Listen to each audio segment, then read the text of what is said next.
Hello, everyone, and welcome to yet another Hit Save podcast. Today, I am here with Artemio Urbina with Junker HQ, among a bunch of other things. Hello, Artemio. Hello, it's a pleasure to be here, Jonas. Thank you very much.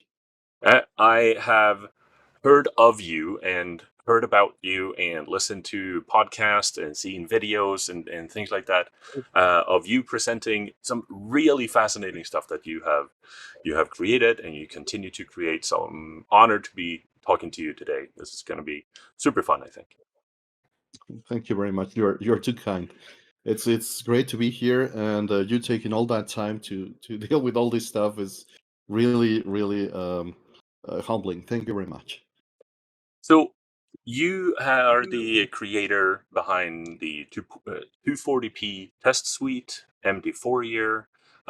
You're a part of the team that made the CPS2 desuicide um, function, and Yeah.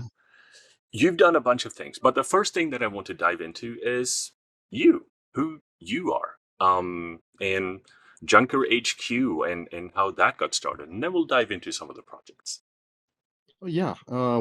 And from that side, Junk Ratio started when I was still at college back in 98, 99. It started not on its own, but as a standalone page and later got the domain name. Just between 2000, probably, it got the domain name.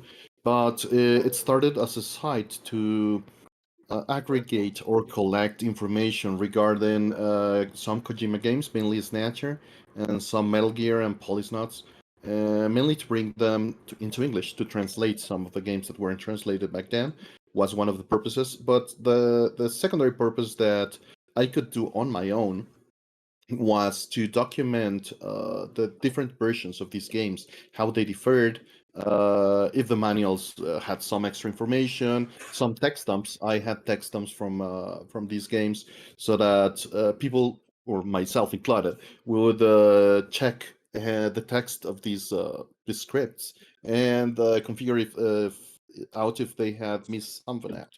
So I posted that, posted scans and information on these different ratios. That's how Junker HQ started as a showcase of the stuff that I could gather and share with the world, and it also contained some source code for Sega Saturn coding back in the day.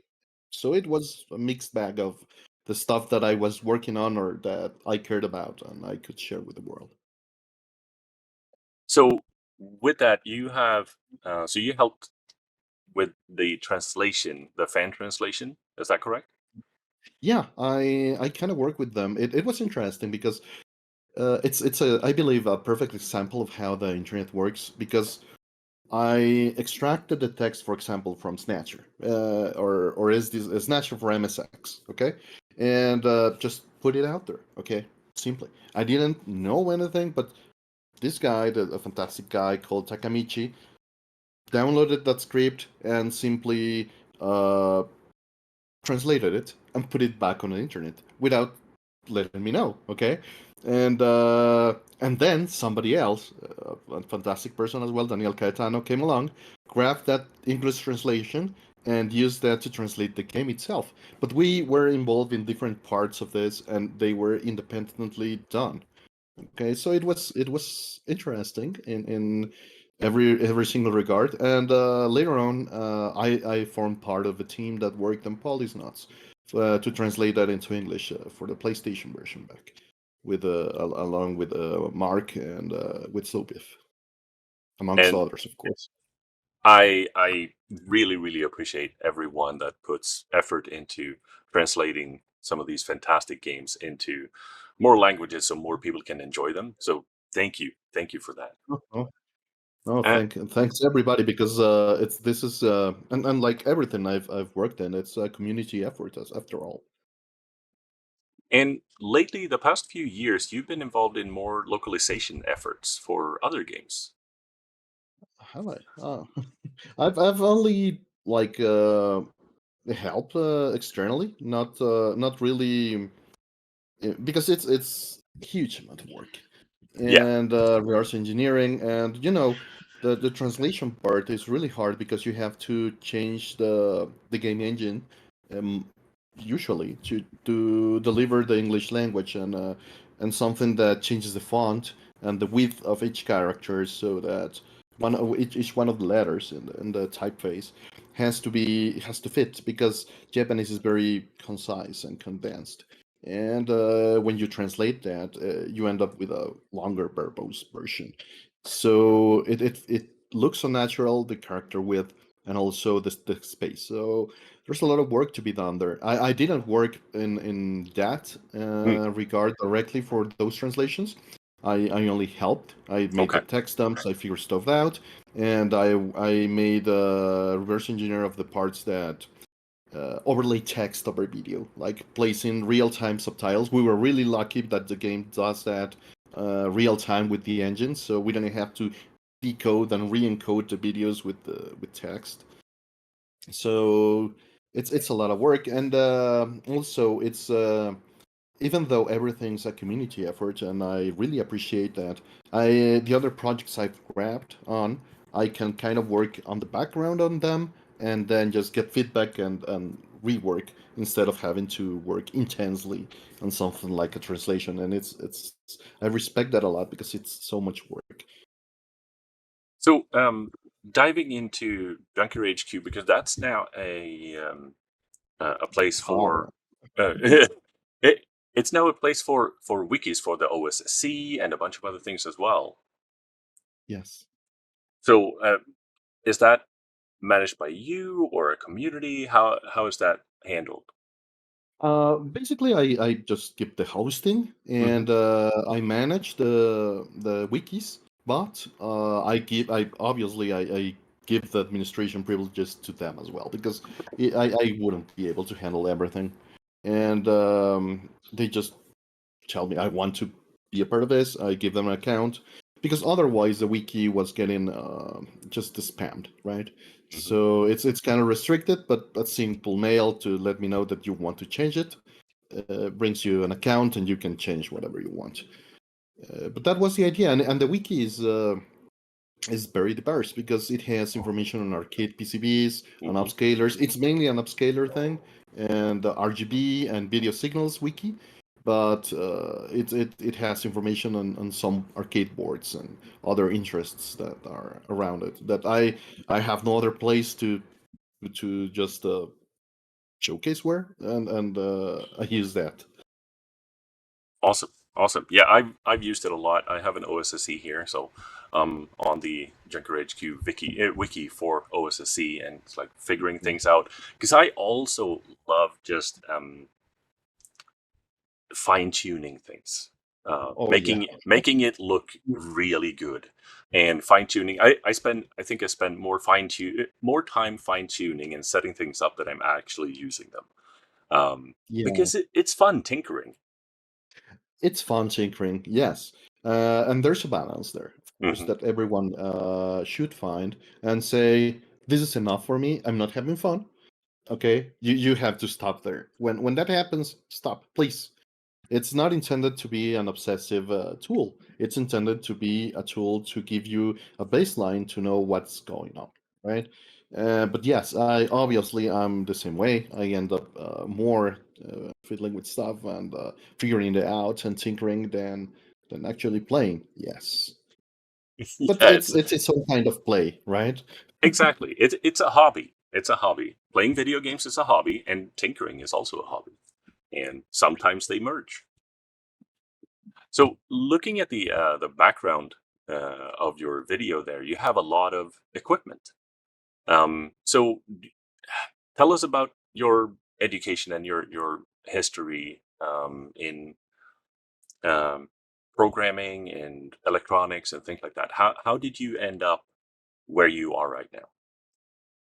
Well, I started at college computer science. Basically, it's an engineering here at Mexico, computer software engineering. There was no distinction between the two back in the day, back in my time in that college, and it's a mixed area with computer architecture, digital design, and computer software, software management. And back in the 90s, when I studied, you still had to deal with, I don't know, parallel ports, serial ports, that kind of thing, right? Not and enabling simple circuits. So I had that very light background in electronics.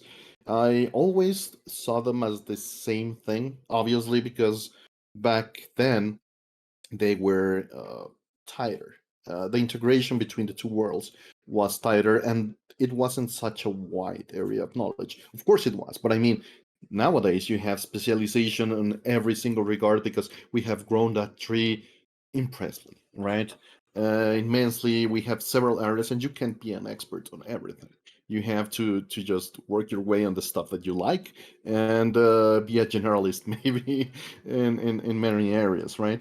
But I really wanted to understand how we could make something that looked alive in a way, and I don't mean like AI. I mean something that expresses something out of a rock, right? Because we grab silicon and we create these worlds. We enable video chats. We enable everything out of just inanimate matter. So I wanted to understand how that was possible.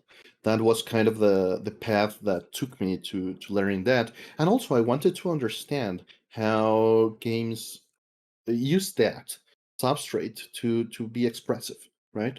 Over the years I understood that I didn't want to make games. I wanted to understand what made them tick, and that's the main reason that I ended up where I am. In retrospective, and obviously retconning and a lot of stuff, right? But that's how I see it happening. Um, and I don't have a formal education on electronics at all. I've only dealt with arcade repair because I started collecting arcade PCBs like, I don't know, almost 20 years ago, maybe 17, something like that. And I figured out that the only way that I could keep stuff working is because somebody else documented it. Because somebody else took the matters to their own hands, documented it in MAME. MAME source code has all this marvelous information. In the source code, you just open any C file, just download the main source code, open any file from any driver that you want, and you'll find ASCII art of this PCB that has information on every chip, the memory map, and everything. Of course, MAME has its limitations in terms of arcade repair, but its main intention is that you have the CPU, the software side of things. It's very well documented, right? And the video part is not as much because that's high level emulation, but it's the only place that you have any information about that up until recently, right? But despite this side talking about electronics, that's how I understood that I had to learn something about this if I wanted to keep them working, right? There was no service in Mexico to repair my PCBs when something failed, and usually when I grabbed something, something had been damaged by static electricity, some TTLs. I had to understand how that worked, and thankfully, the little things I understood about digital design back then, back 15 years ago, helped me try to grab a path, get an oscilloscope thanks to a friend that told me, no, it's not that hard. Just go and try to deal with it, right? Of course, I understand it from the software side. I usually just hack the ROM, check the ROM in main, change the code, place that on the PCB and use that to generate the signals to check the area that I want, and then I go with a scope and probe, and that's what this equipment is for. But obviously, it led. We're talking 70 years ago that I started that, but it led into the 240p test suite because it helps me check the video signals, right? And here's the spectroscopes on this side that I use for that precise reason, right? There's spectroscopes and waveform monitors and that kind of thing because it's the same thing. It's old, kind of old equipment that helps me diagnose or understand signals and what's going on better. I kind of figured out I understood the world by measuring it. It's the way that I feel comfortable with things and make them my own. I measure stuff and go back, change, measure, and that's kind of I figure out the stuff that's around me, right? I love that. I think that's a really good way to see the things that you're working on, measuring things and making sure that you understand what you're measuring and how you're measuring. And yeah, that's really Mhm. fascinating. Yeah, it is. So, I wanted to dig into some of the projects that you've been working on, and the first one that I want to talk about is the CPS2. So, Mhm. the Capcom CP System 2 had a ton of fantastic games. Um, Yeah. but there was a big issue with the boards. So, can you please tell us about what the big issue was and how you solved it? Yes, of course. Capcom got into arcade games early in their history, and there was a lot of cloning of the PCBs, and they just grabbed the code and the binaries, the ROMs, and used those to create clones and flood the market back in the day. And this was a big problem. So Capcom started changing or experimented with security in some ways. We all have our views on how this encryption and protection systems prevent preservation as well in some ways. But I'm not going to go into those themes. But the thing is that they wanted to protect their IP when Street Fighter 2 came out, and everything was blown out of proportion for them. They had a huge growth period with Street Fighter 2, and they had this hardware that's called the CPS. We retrospectively called it the CPS one because they released this CPS two later on, which is called the Capcom system, right? Mm. And CPS has this modular architecture between several boards, and they started adding some kind of protection on the video board. Yeah, they have what we would call, it's not, but what we would call a GPU today, right? It's the part that generates the several parts of the video signal. But in this case, it dealt with sprites, priorities, backgrounds, and they made that chip kind of programmable. And the protection implied that it responded in certain ways and had a battery that kept that configuration in RAM. Okay, but that was hacked easily, and there were a lot of clones. So they released this new version, the CPS2, uh, just right after they released something that was called CPS 1.5, the Dash version. Very few games were released there, but they evolved rapidly into CPS2 that has this different protection scheme that has encryption keys, and the whole code of the game, the code, not the data, is protected. It's encrypted in a way in layman terms because it's encoded, right? And you have to decode it. They made this custom CPU, a 68,000, that has the chip itself has inside this 68,000 has some RAM and has some extra hardware that's used to decode the code that arrives to the CPU and executed in the CPU in the 68,000. Okay, so the data comes from the ROMs. It's decoded by this extra layer of hardware that has a RAM, and the RAM has the decryption keys. Imagine that it has a password, and it uses that password to decode the information that's arriving to the CPU, and then it's only executed if it makes sense to the CPU because it's scrambled basically, right?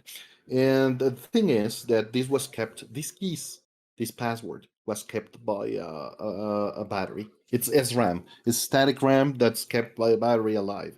So if the battery failed, if there was a short, uh, whatever, the the keys were lost. And if the keys were lost, the game wouldn't boot anymore. It would be just an expensive piece of hardware laying at your Uh, office. an That expensive paperweight. Yeah. Exactly. That was exactly what I was looking for. An expensive paperweight. And Capcom had a service to desuicide these boards back in the day, or change them to a different game. You brought them in. They swapped it's a two-layer PCB that has this kind of cartridge, but the cartridge that we are used to only contain the data has also the CPU and these keys.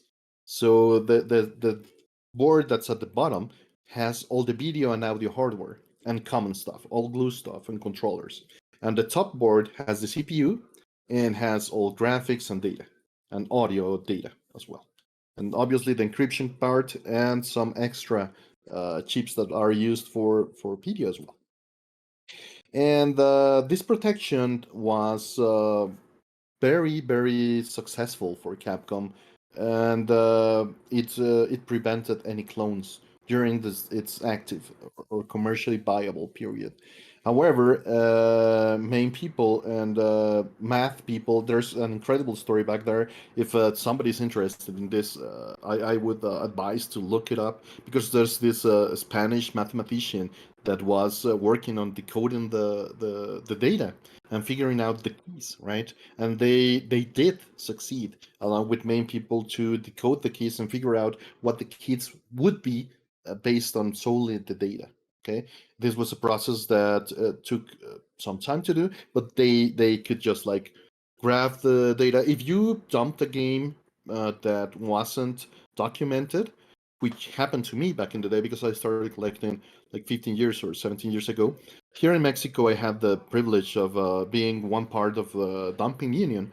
That's an organization that documents. They simply, we understand that collecting this stuff is useless if you don't document it, so it could be recovered, right? There's no way to have a collection of video games that's able to be projected into the future if you don't have them documented. If you have a piece of hardware that's unique in the world and it's not documented and you don't know how it works, it's gonna be lost forever eventually. So it's better to have it documented, so that somebody could just like rework it and keep it like functional. I believe in this, as I call it, functional preservation. You change parts and re-enable processes to get things working for the future, right?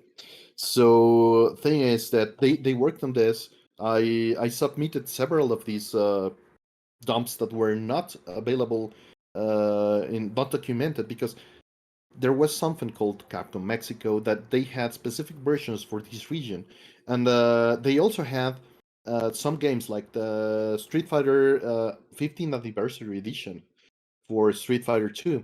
That it's quite similar to what you have in the picture. It's a blue PCB that was only released in Japan, or believed to be only released in Japan. And here in Mexico, we were able to find and document American US versions of the PCB. Oh, that's So fantastic. yeah, and Capcom Mexico had these pieces, and they did sell that in the southern part of the US. Okay, as a distributor, I believe, or it was stock from the US that was sent over here. I don't know the specifics, but we found these PCBs and I was able to dump it, and they were able to decode these keys and document that. Right, but there was this particular version of the PCB, and if you look for this thread in forums, you'll find it. There is a black PCB that's a monolithic piece that doesn't have the two boards, and it uses parts of what CPS3 was commercially in terms of memory, but it's compact, and everything's stored in those. They look like RAM DIMMs, but they are actually flash pieces that flash memory that can only be written to by specialized hardware, right? And you couldn't desuicide them by the methods available in the early 2000s or late or early 2010s even, because you'd need to rewrite those to decrypt the game and re-enable that. And that was the method that was used, the Phoenix method back in the day. You you had a dead PCB, you couldn't restore the keys, so you grab the ROMs, you dump them, decode them, or use a decoded set and install that in the PCB. But it was a hack after all, right? It's very useful.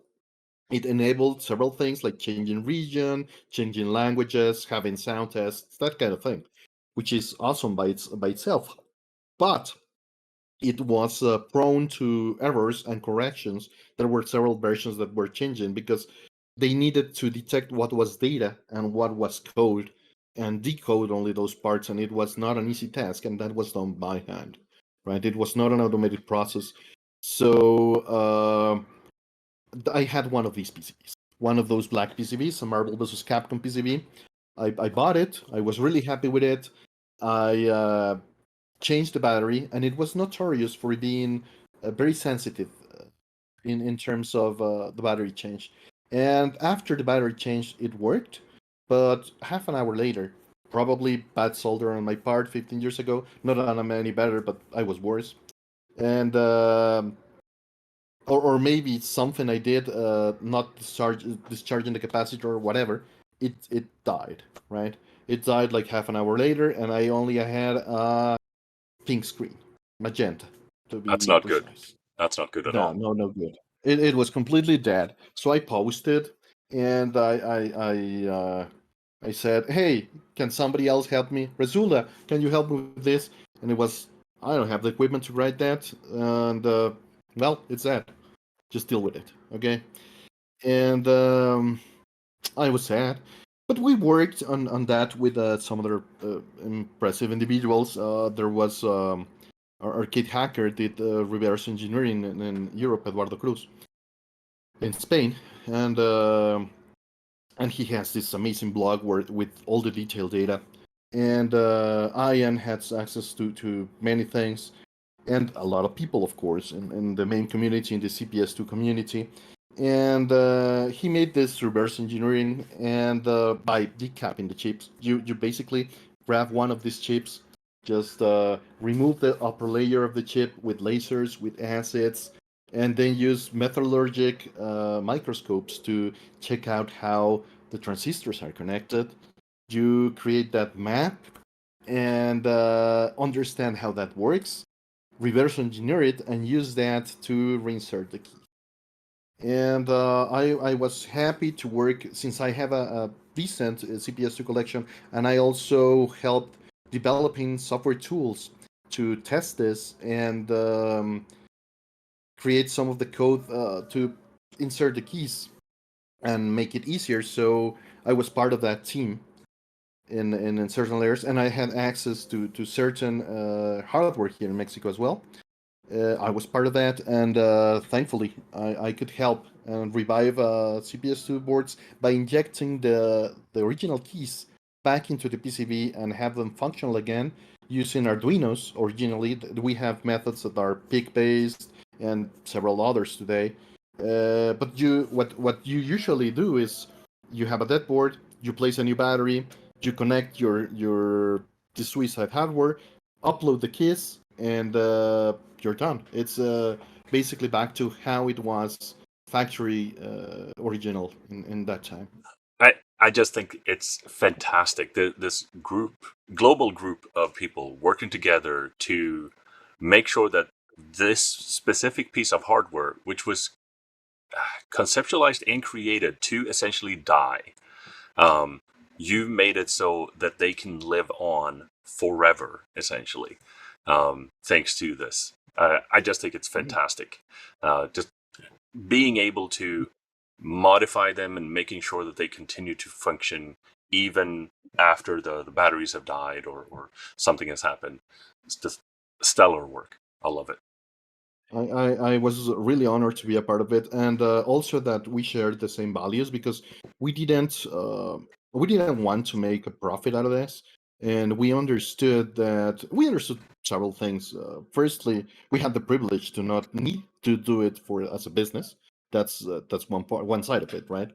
But we also understood that when we released this, even if it was a commercial product, it would be backwards engineered, right? Reverse engineered. So, and since we understood and we believed in open source, we open sourced this immediately, and it wasn't released until we have everything detailed for not user friendly, but end user capable, slightly technically inclined person to be able to just grab off the shelf parts and just grab an Arduino, grab some DuPont cables, and you're set, right? You just upload this code and it's open source.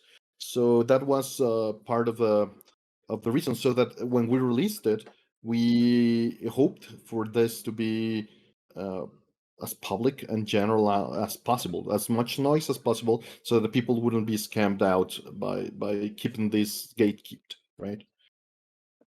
I love that. Yeah, we try to do over at Hit Save. We try to do as much as possible in public as well.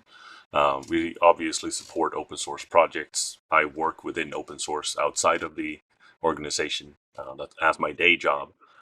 Open source is incredibly valuable. So again, thank you to everyone on the team that made this possible and made it open source, because then everyone benefits from it. Um, Yeah. and yeah, it's Yeah. just so valuable. Oh, and it's so important that there are organizations like yours that are working on that, because it's usually decentralized individuals, and it doesn't have the punch, right? When it comes to individuals scattered around the globe. Yeah, So thank you. yeah, sure thing. Yeah, the community, the game preservation community is just fantastic in general. Fantastic individuals, but yeah, uh, it's not easy working globally No. as a team, because you are still individuals. You have your day jobs. You need to do that as well, and then being able to actually create this project and make it successful. And yeah, I'm just amazed. So thank you again. Um, I wanted to dive into two other projects that you're focused on right now. The first one is, of course, the 240p test suite. Um, so can you tell us a bit about how this started? I think you started this for the Sega Genesis and Mega Drive, right? You're right. Yes. Yes, you're right. It's interesting how this got started. It's I I was into video and audio on from an early age. Of course, not up to the point that was allowed or permitted by economics in Mexico and as a kid. But I was impressed in that area. When we grew up in my generation, when we grew up in the 80s, it was the era of high fidelity, right?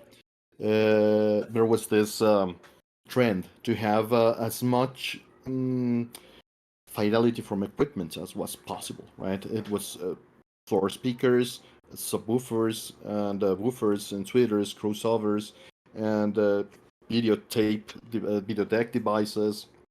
It was you centered technology on offering as much fidelity as possible at home, right? So that kind of had an impact on me. Today, it's quite different, because we all consume. Everyone is in the living room, checking their own phone, right?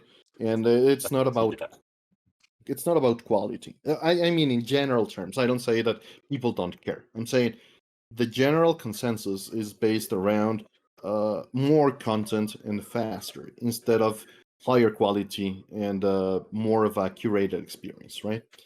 Just a general trend, but that left an impression on me.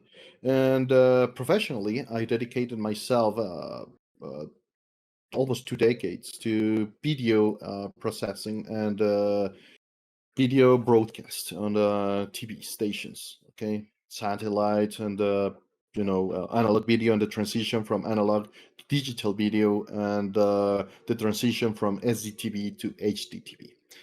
So in actuality, even though I started professionally working with SD television with with you know 480i and NTSC, I transitioned fastly into HDTV professionally. But as that transition happened, I was in love with CRTs, and I wanted to change to an HDTV, but several things happened at the same time period. I bought my first home theater back in the early 2000s, and also Luva television from Europe, right? This amazing HD CRTs that were huge, like 36 inches, 16 by 9.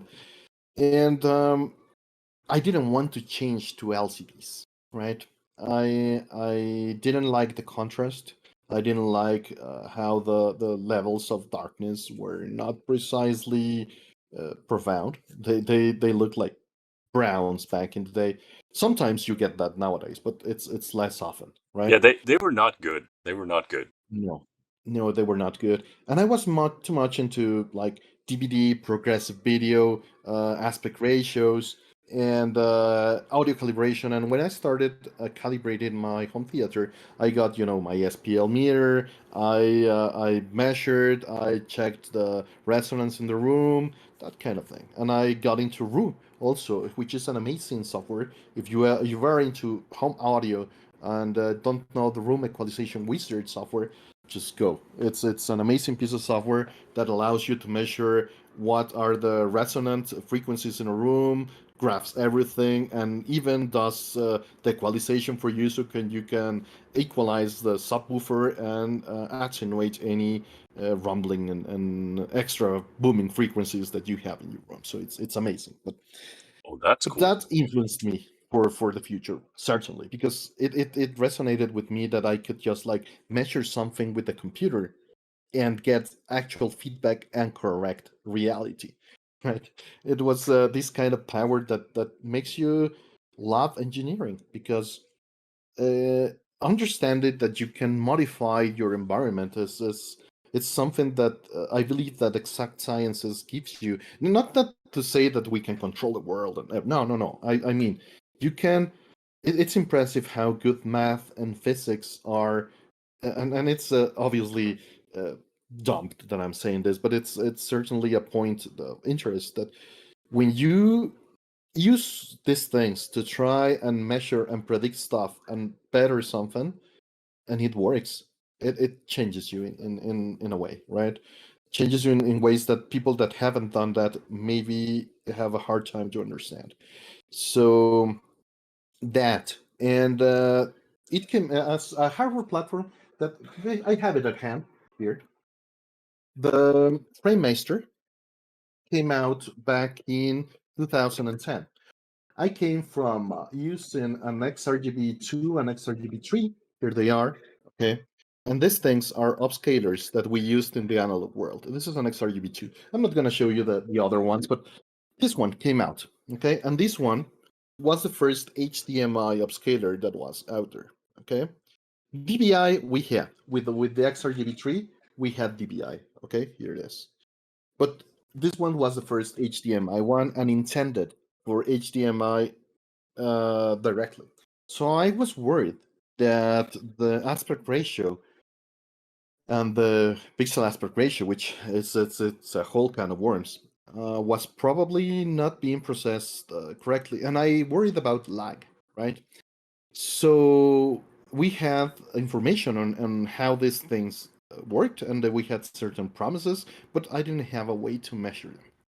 So I had some time. The SGDK that came out, which is amazing. If you don't know the software development kit for the Sega Genesis, it's an amazing piece of development kit that's done by Stefan.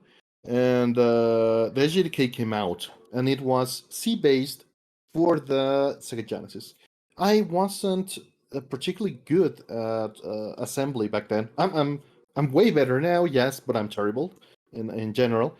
But that was really attractive. Several things just clashed at that moment.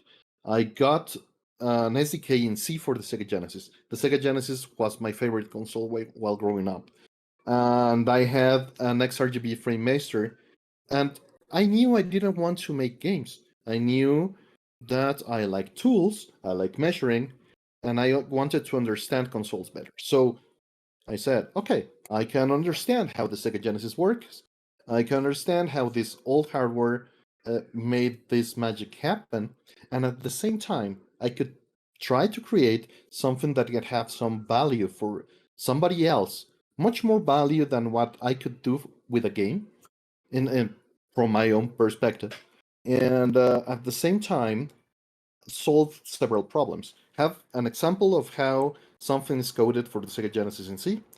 Have test patterns like the ones I use to calibrate my home theater, but coming out from a Sega Genesis and checking them out on the console itself and the upscaler, right? And learn how these things works.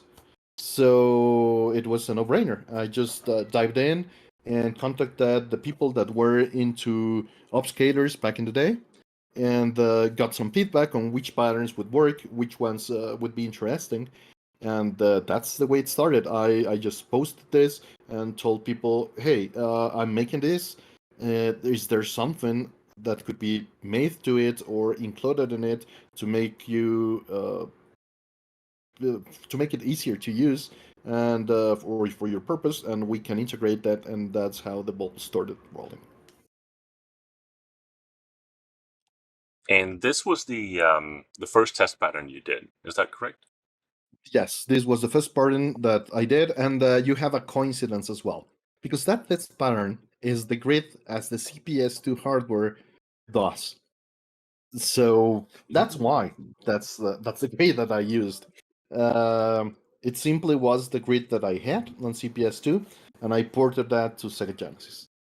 Yeah, Easy, easy, and it's yeah. super useful. It's super useful.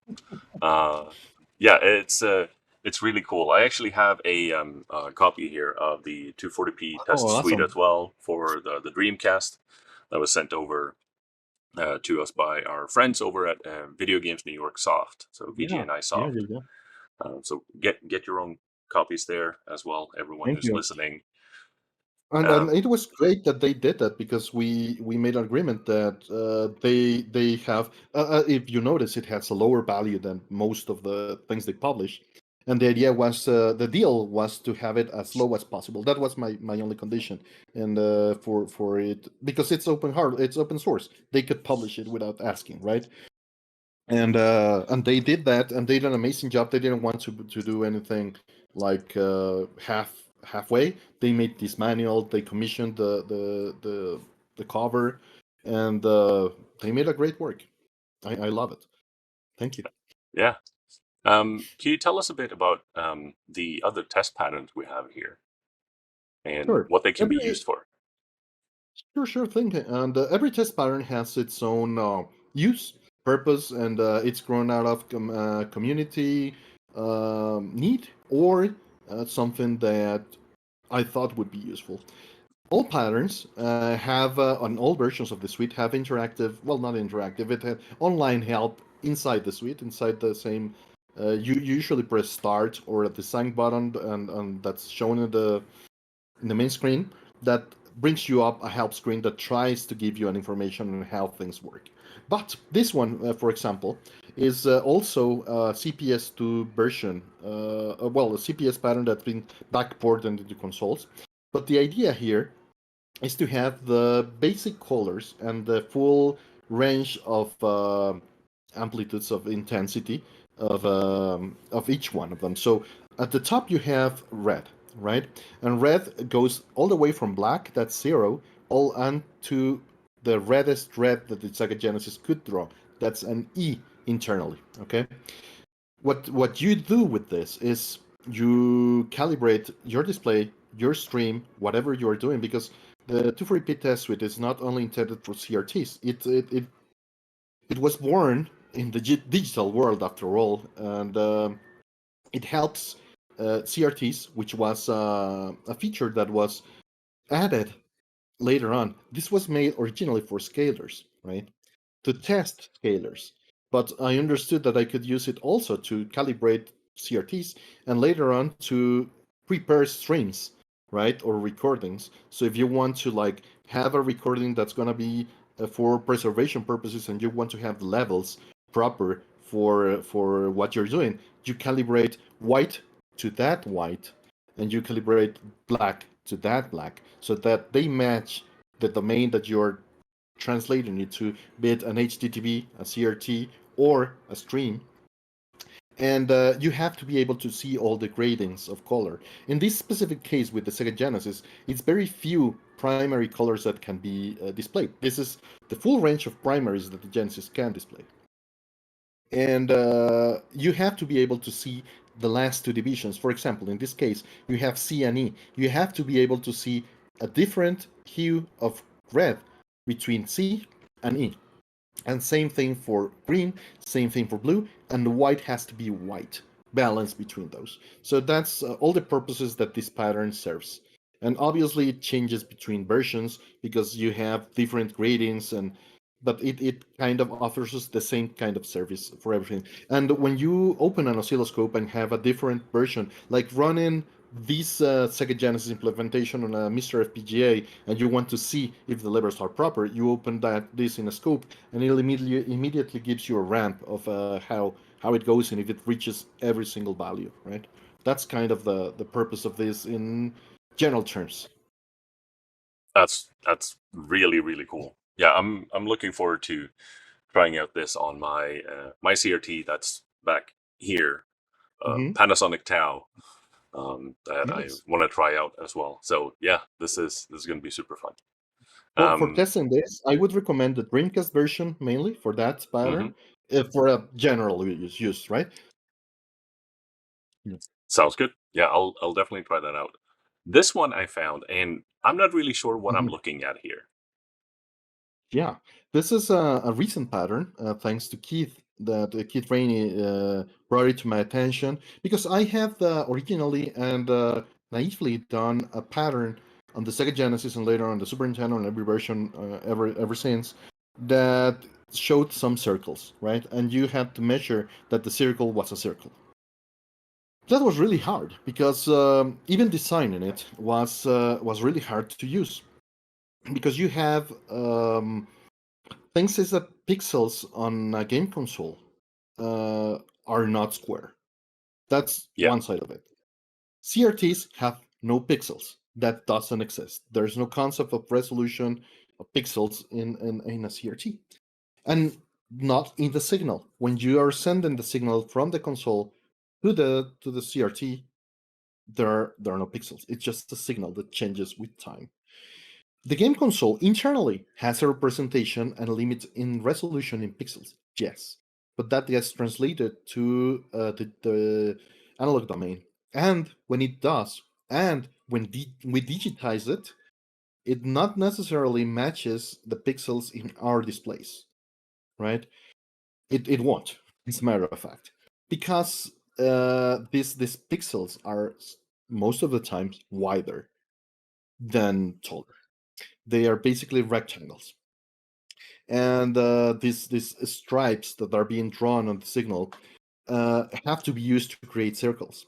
And that circle, even though I did reach pixel aspect ratio when I could create circles on a perfect, it was really hard to measure because you didn't know. You had to measure a diameter and rotate and have the diameter the other way.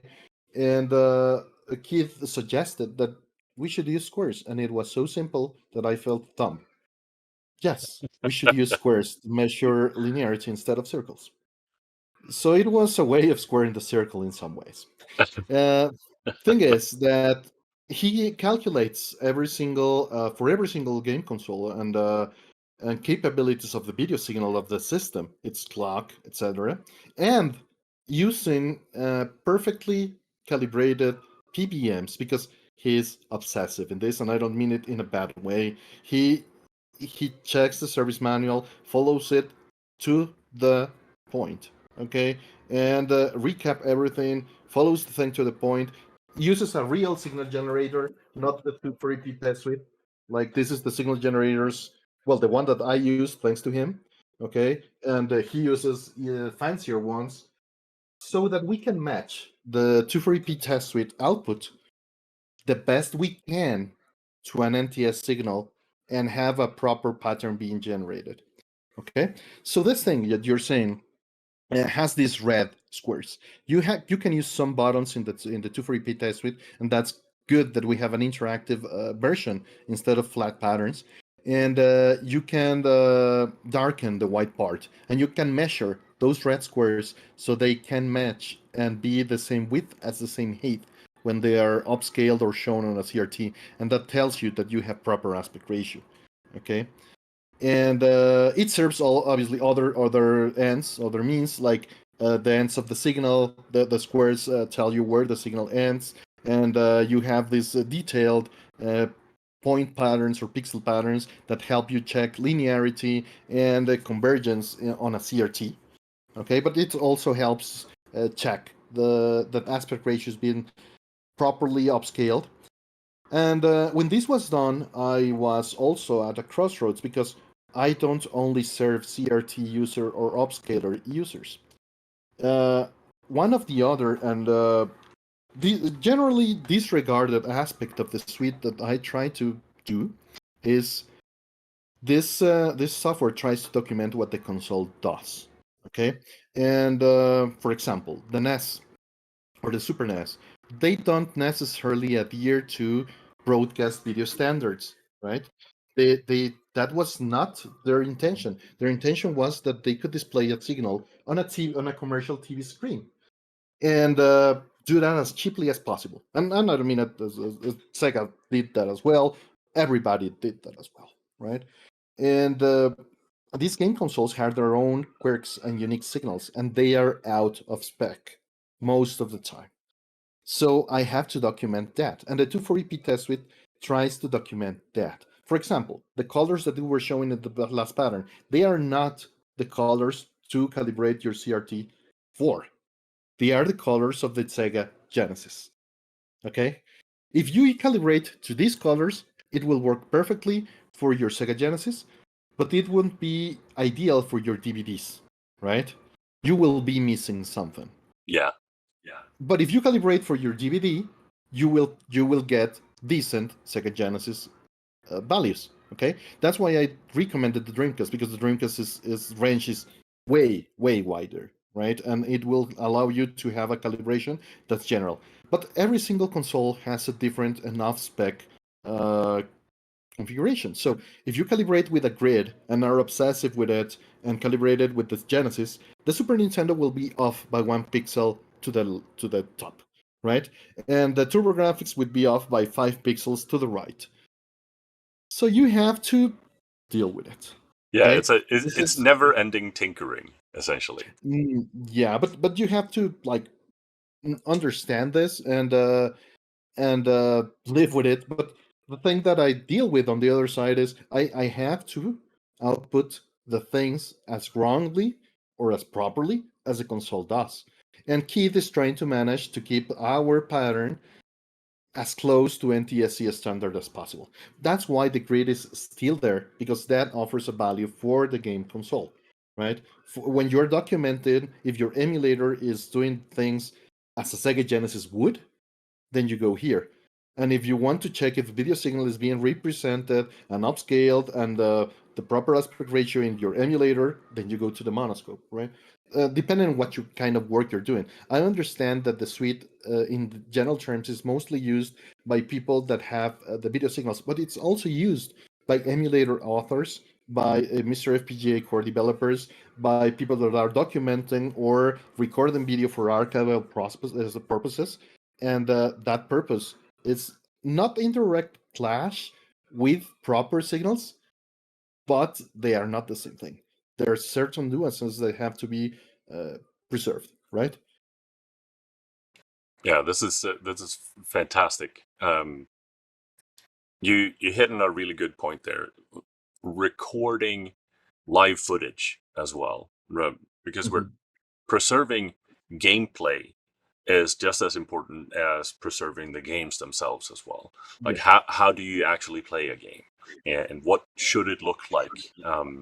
So people can look back and say, yeah, oh yeah, maybe we made an error 10 years ago, and we can go back and fix that. So yeah, I think that's really important. The the 240p test suite um, has some great artwork with it as well, as can be seen here on this one, in the image here. And this, Yeah, here. yes, there too. Oh, I love that. I love that. And this is Donna. Yes, yes, I was really lucky, and this awesome artist called Pepe Salo. Uh, he some out of the blue completely, just tweeted one day, "Here's this is my fan art for the 2 for repeat test suite. I made this poster. It includes my original character Donna. So it's not a character related to the 2 for repeat test suite.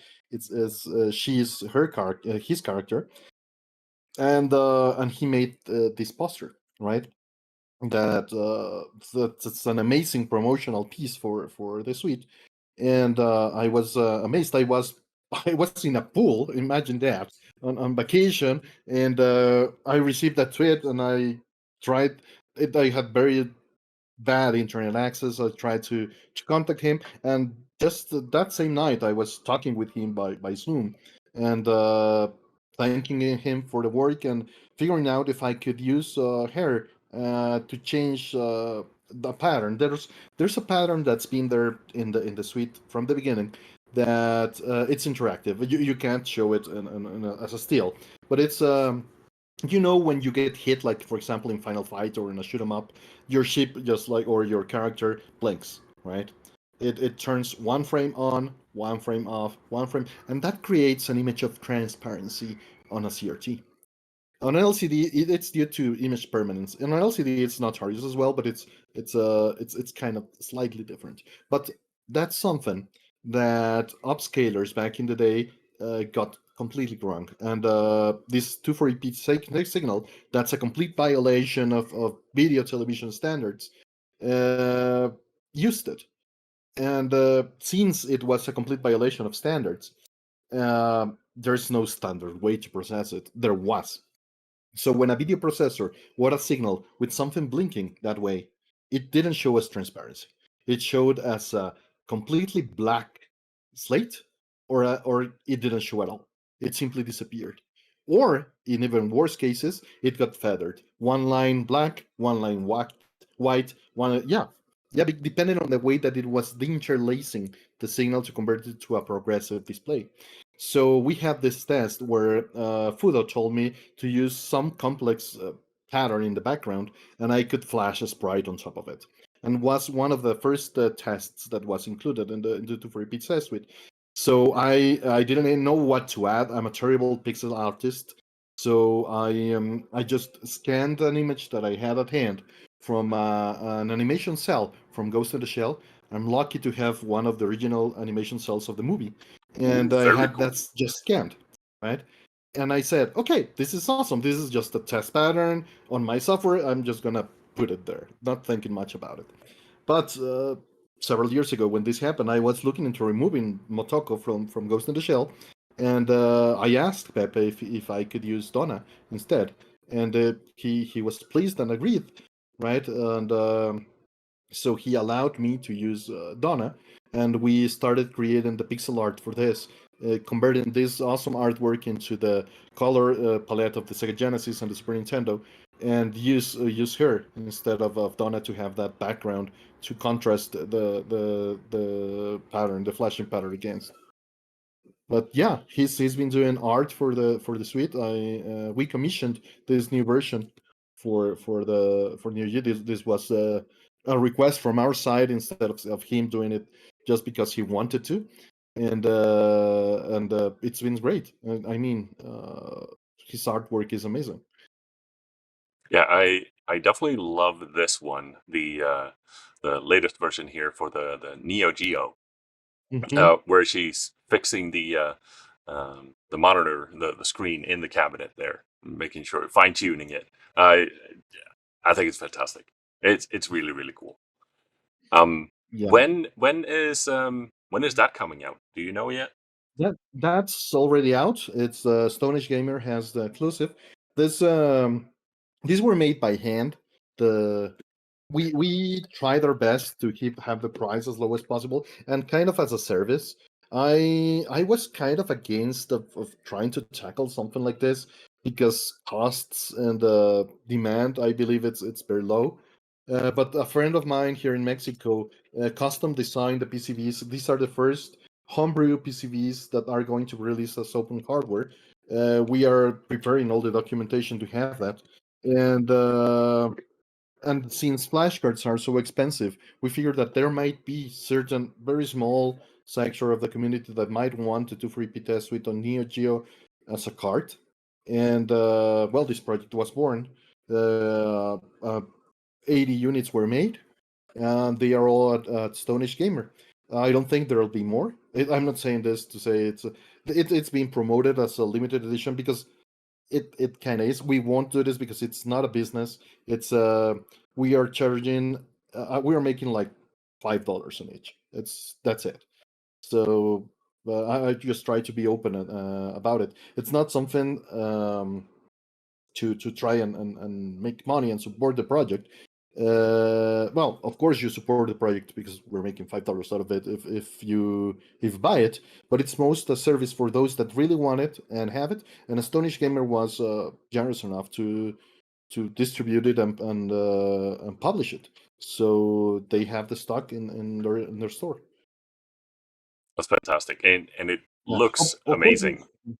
Yeah, it's I'm impressed of the quality of it, and of course you can also download the ROM for free. That's as Sure. always. I didn't mention it, but the 2 free test suite is completely open source under GPL, and the ROMs are all free. Okay. Yeah, and I love that. Again, we talked about open source earlier in the podcast here, so same thing here. Making this available for everyone to utilize is really important and very nice to do as well. It's a very kind thing to do to share this with the world. Um, It's the least I could do since I learned from Linux and I learned from GCC, and I believe it's the way for things to grow. I understood early on that if it was to be a community project, I had to open source it, but it would simply be cloned and suppressed by something that was better. So by somebody that knew more, right? So I rather try and have it work for the community. That was the idea. I love that. I love that. I want to dive into the other open source project that you are currently working on, MD Fourier. Hmm.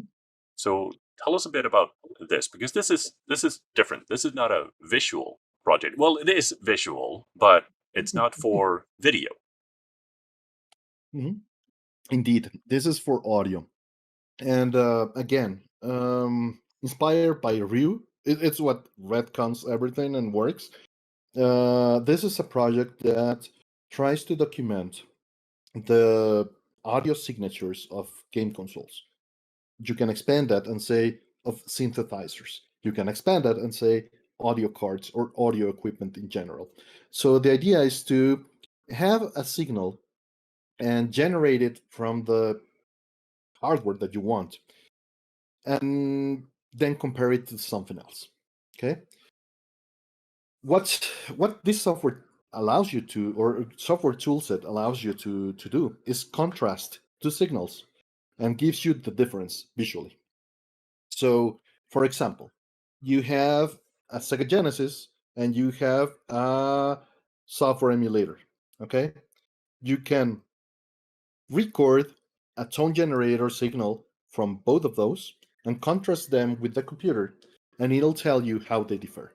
If they are slower, if they are faster, if the pitch is different, which is the same thing, and if the amplitudes are at different levels at different frequencies. So when it gets, I don't know, up to the higher tones, it's louder maybe, or it's not properly reproducing that. But this term properly is against this this reference that you put. The software is relative, and that's an important part to mention. There's no absolute thing here.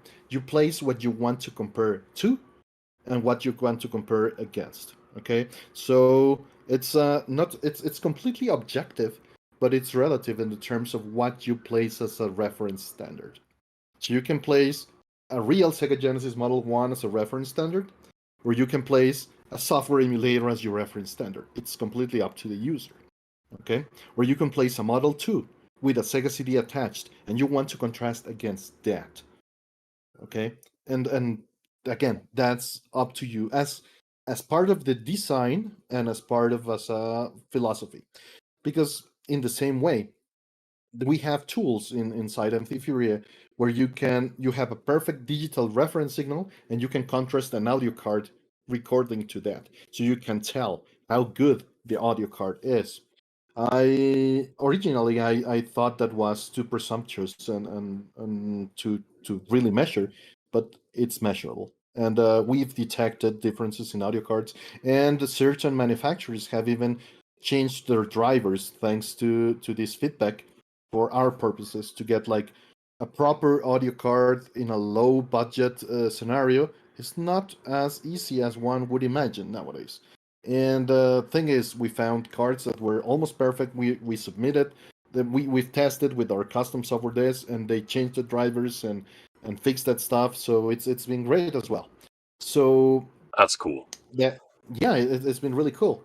The idea is to try and characterize audio signals from game consoles so that emulators, FPGA implementations, what you have, can properly, if they want to, properly again imitate the audio signals of an original. So again, this is intended to contrast the signals. So if somebody in an emulator, for example, I don't know, uh, Mr. FPGA wants to imitate the Sega Genesis signal, they contrast the signal that's being generated by the Mister when playing at these Genesis tones to a Genesis reference, in this case, a Model 1 or Model 2, and they can check how they differ, correct, apply proper filters, and get that audio out.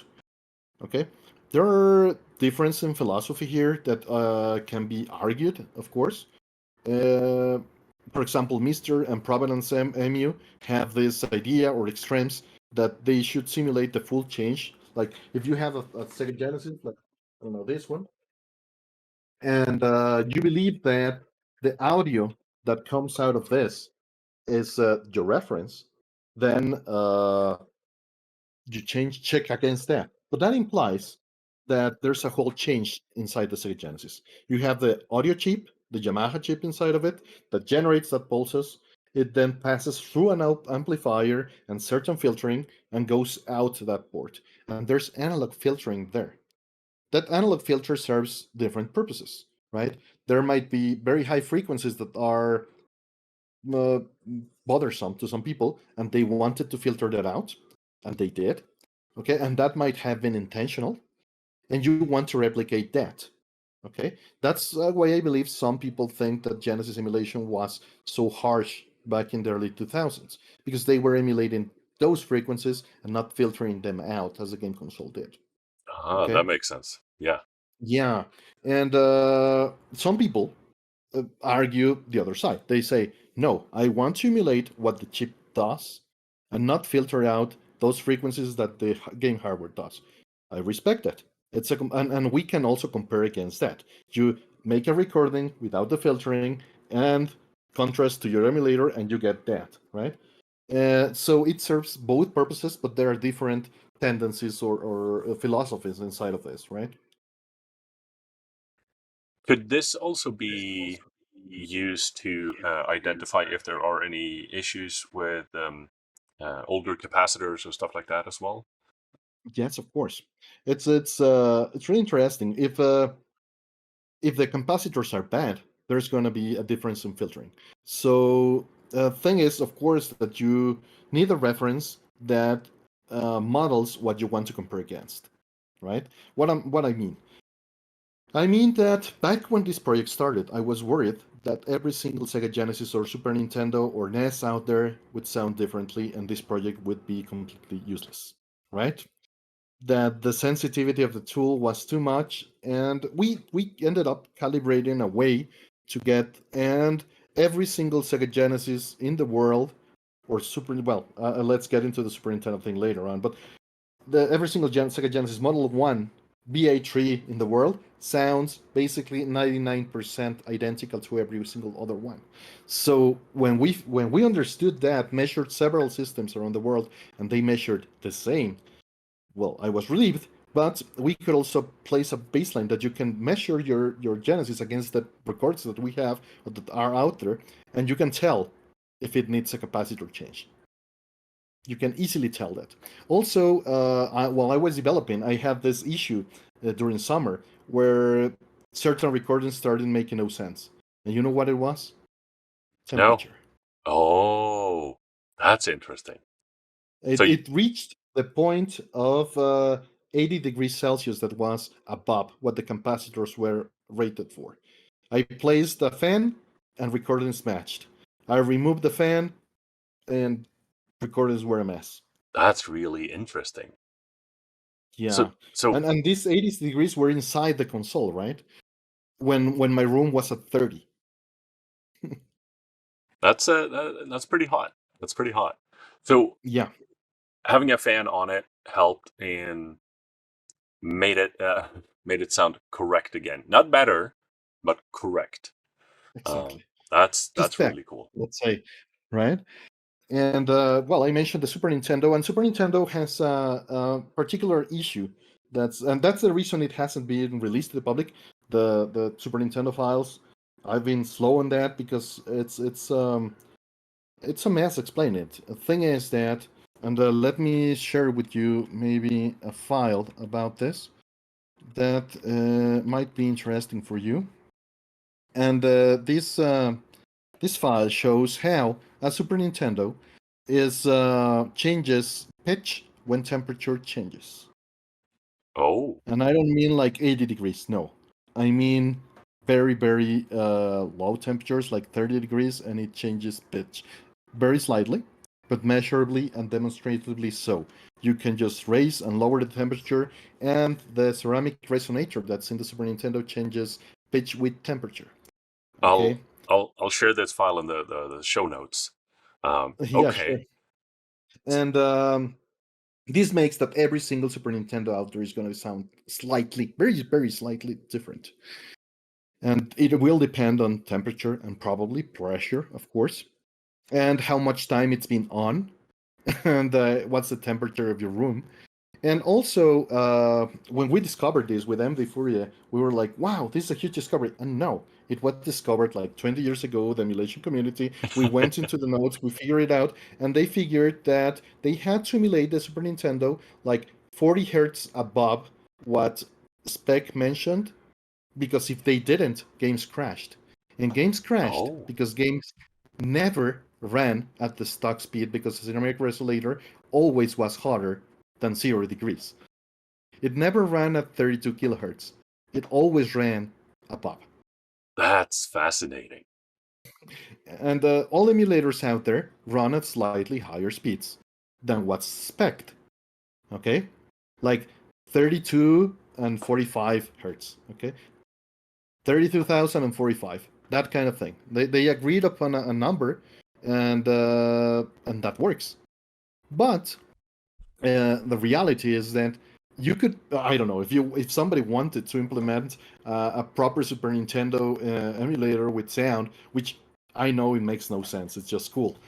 You could place a slide bar that changes the temperature, and with that model the change in pitch of your Super Nintendo, so you could just have a thermometer in your mister and register that and emulate the Super Nintendo at that temperature. That would be awesome.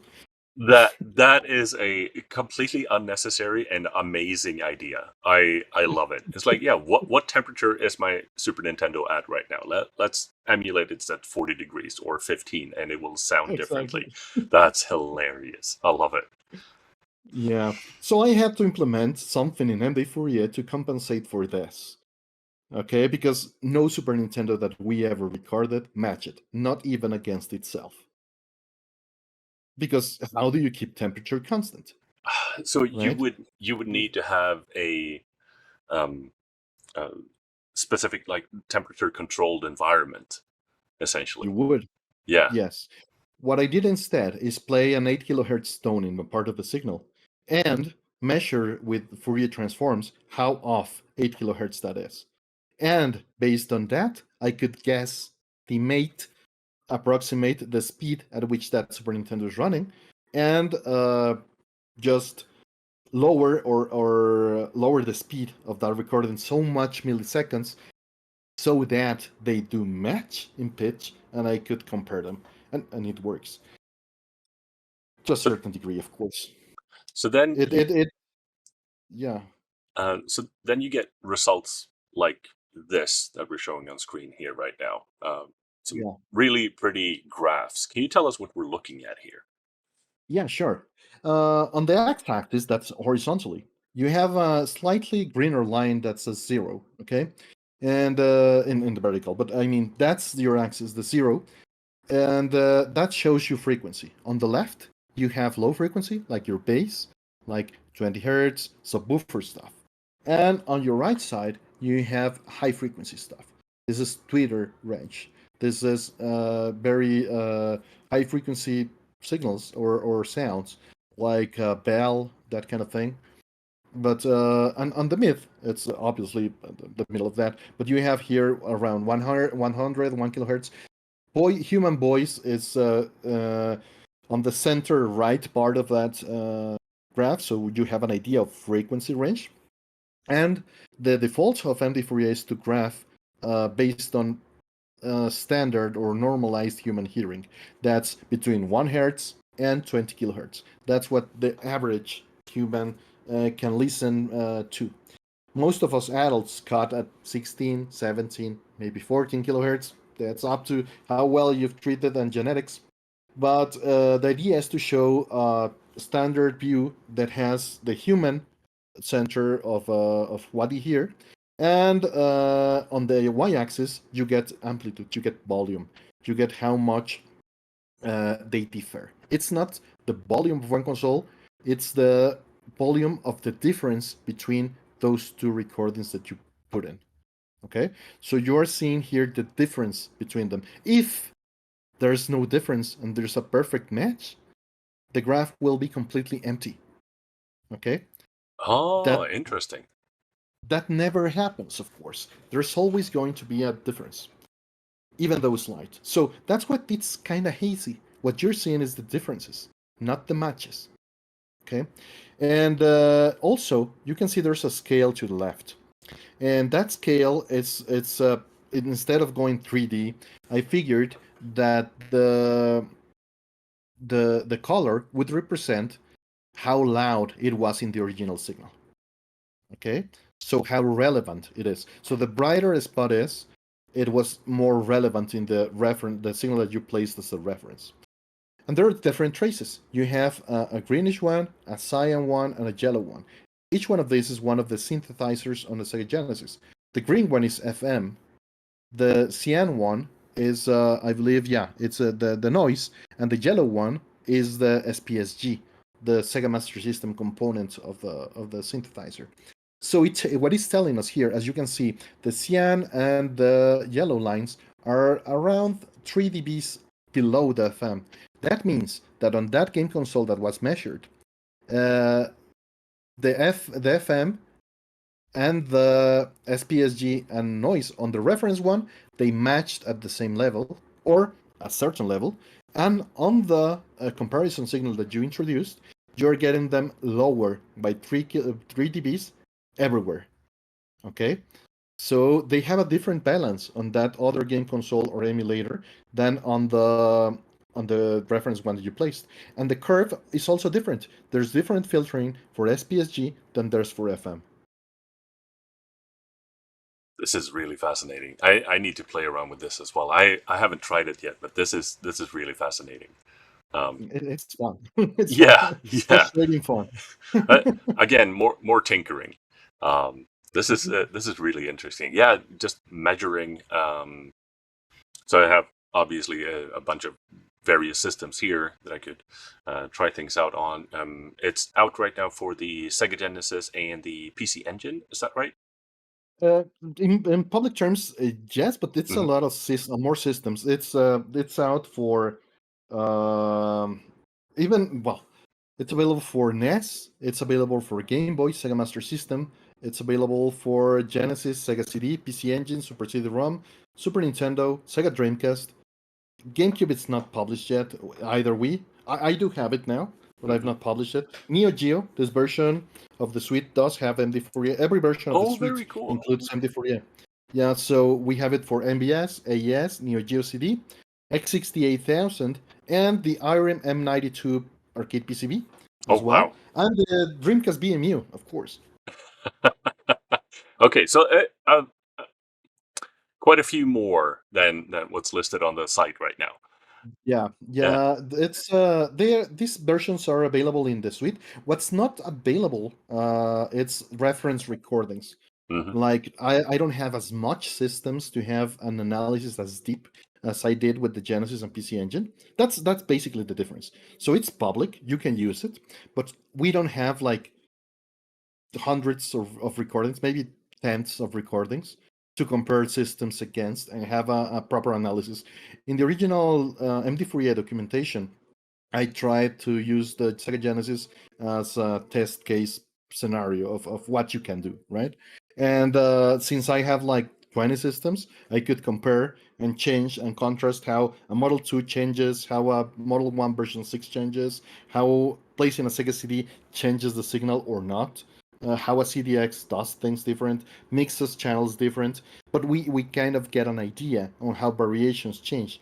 Same thing with the PC Engine. I had access to a lot of hardware, but not the same as Super Nintendo. We do have a basis of how Super Nintendo changes between revisions and the Mini, right? The Mini does change the curve a little. It has a different equalization and filtering, but it's very slightly different, and it's just a single synthesizer, so it's not as complex as the other scenarios, right?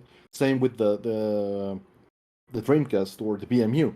But the Neo Geo, I only have two AS systems, right? So what kind of data is that? I cannot publish like 100 recordings of things.